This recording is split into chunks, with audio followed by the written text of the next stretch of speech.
Bismillahirrahmanirrahim. Assalamualaikum warahmatullahi wabarakatuh. Di sini saya akan menjelaskan tentang salah satu tokoh dari psikologi yaitu Alfred Adler. Nah, Alfred Adler ini dilahirkan di Mariahilfer, kota Vienna, Austria pada 7 Februari tahun 1870. Dia adalah seorang psikolog, dokter, terapis, sekaligus pendiri awal aliran psikologi individual. Psikologi individual mempunyai arti penting sebagai cara untuk mengenali tingkah laku manusia atau memahami tingkah laku manusia. Pandangan Adler tentang sifat manusia adalah bahwa manusia itu dimotivasi oleh dorongan-dorongan sosial. Pria dan wanita itu adalah makhluk sosial dan masing-masing orang dalam berelasi dengan orang yang lainnya mengembangkan gaya hidup yang unik. Adler menekankan determinan sosial kepribadian, bukan determinan seksual. Pusat kepribadian adalah kesadaran, bukan ketaksadaran. Jadi manusia adalah tuan, bukan korban dari nasibnya sendiri. Bagi Adler, manusia itu lahir dalam keadaan tubuh yang lemah dan tak berdaya.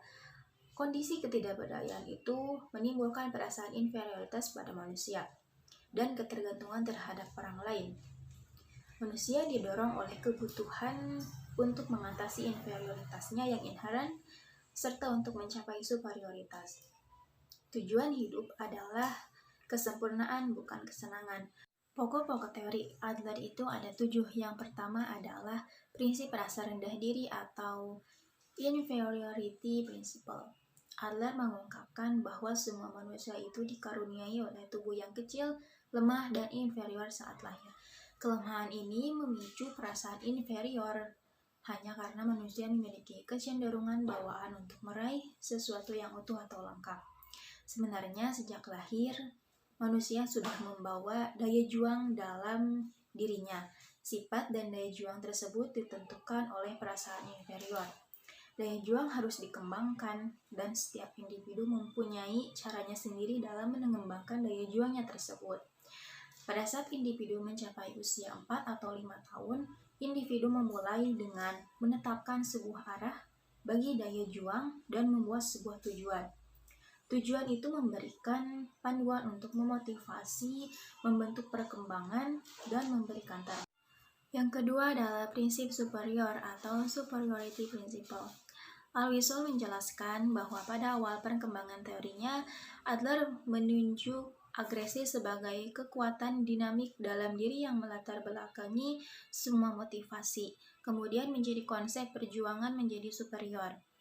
Istilah tersebut ia kenalkan untuk orang yang sehat yang berjuang mencapai kesempurnaan bagi semua orang.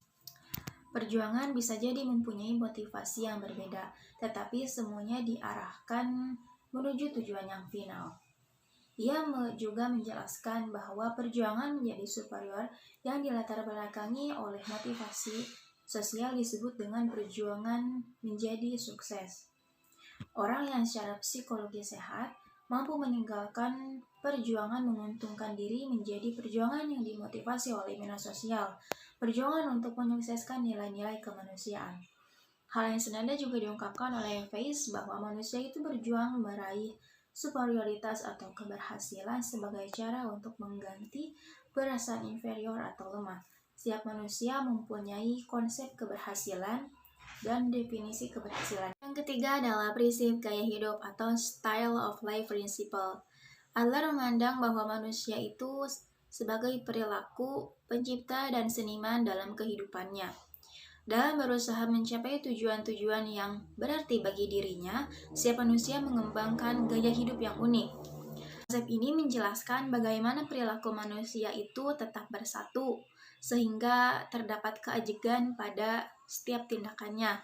Apapun yang dilakukan oleh manusia itu selalu berkaitan dengan tujuan akhir dari hidup manusia yang bersangkutan. Yang keempat adalah prinsip daya kreatif atau creative self principle. Adler menegaskan bahwa diri yang kreatif adalah faktor yang sangat penting dalam kepribadian individu, sebab hal ini dipandang sebagai penggerak utama bagi semua tingkah laku manusia. Dengan prinsip ini, Adler ingin menjelaskan bahwa manusia itu adalah seniman bagi dirinya. Ia lebih dari sekedar produk lingkungan atau makhluk yang memiliki kepribadian pembawaan yang khusus.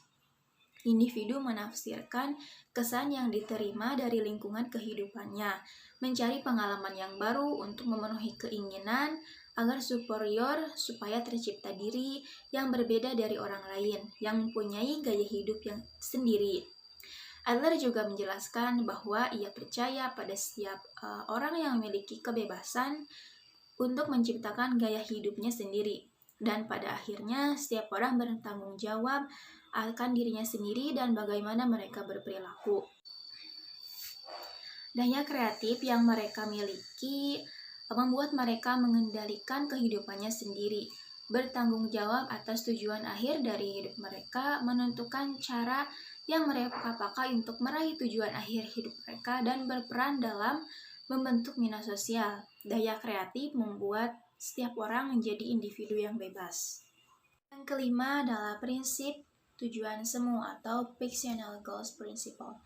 Pace menjelaskan bahwa setiap orang mempunyai kekuatan untuk menciptakan sebuah tujuan fiksional sesuai dengan pribadinya yang dibuat dari bahan-bahan mentah yang disediakan oleh faktor keturunan dan lingkungan.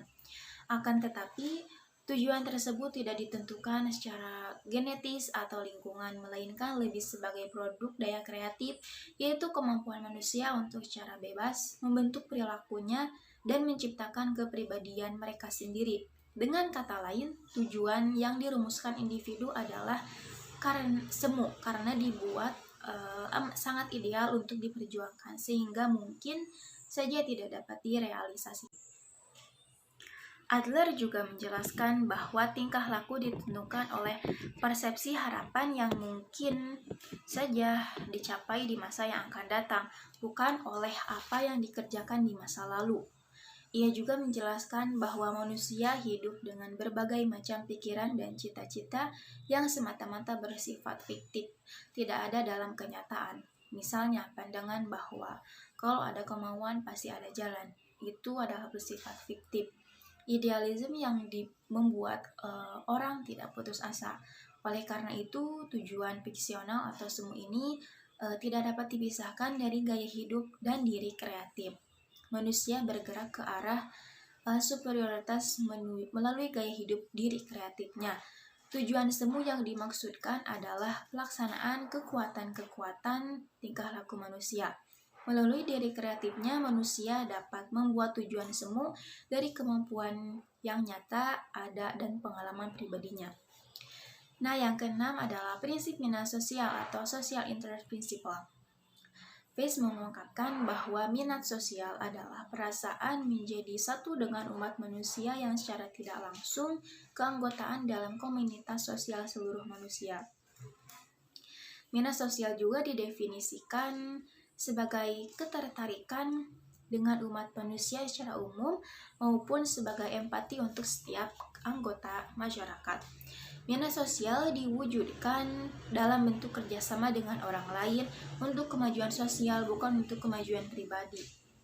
Inferioritas alamiah dari manusia menyebabkan mereka mengikatkan diri bersama-sama untuk membentuk masyarakat. Adler menyatakan bahwa manusia memiliki minat sosial. Manusia dilahirkan dikaruniai minat sosial yang bersifat universal. Kebutuhan ini terwujud dalam komunikasi dengan orang tua. Proses sosialisasi membutuhkan waktu yang banyak dan usaha yang berkelanjutan, meningkatkan kepedulian kepada orang lain. Individu diarahkan untuk memelihara dan memperkuat perasaan minat sosialnya ini dan meningkatkan kepedulian pada orang lain. Melalui empati, individu dapat belajar apa yang dirasakan oleh orang lain sebagai kelemahannya dan mencoba untuk memberikan bantuan kepadanya. Dalam hubungannya dengan bimbingan konseling Islam ini, mengaitkan dengan teori Alfred Adler bahwa tujuan konseling adalah yang pertama mengubah gaya hidup yang salah. Dalam hal ini, konselor lebih fokus pada objek kognitif atau pada aspek kognitif. Konselor cenderung mencari kesalahan berpikir dan memberikan penilaian pada hal-hal seperti sikap tidak mempercayai, egois, ambisi yang tidak masuk akal, dan lain sebagainya. Yang kedua adalah mengurangi intensitas inferior klien. Sasaran dari konselor salah satunya adalah mengurangi rasa rendah diri pada diri klien, yaitu dengan cara memberi dukungan pada klien bahwa dia mempunyai kemampuan sehingga rasa rendah dirinya itu bisa berkurang atau bisa juga hilang. Maka klien mampu mencapai kebahagiaan hidup dan mampu menjalani interaksi sosial dengan baik. Yang terakhir adalah meningkatkan minat sosial klien. Artinya adalah menumbuhkan kesadaran di dalam diri individu akan kedudukannya sebagai salah satu bagian yang tidak terpisahkan dari masyarakat serta suatu sikap seseorang menangani dunia serta untuk mencapai masa depan yang lebih baik. Nah, sekian pembahasan dari saya. Mohon maaf apabila ada kata yang salah. Assalamualaikum warahmatullahi wabarakatuh.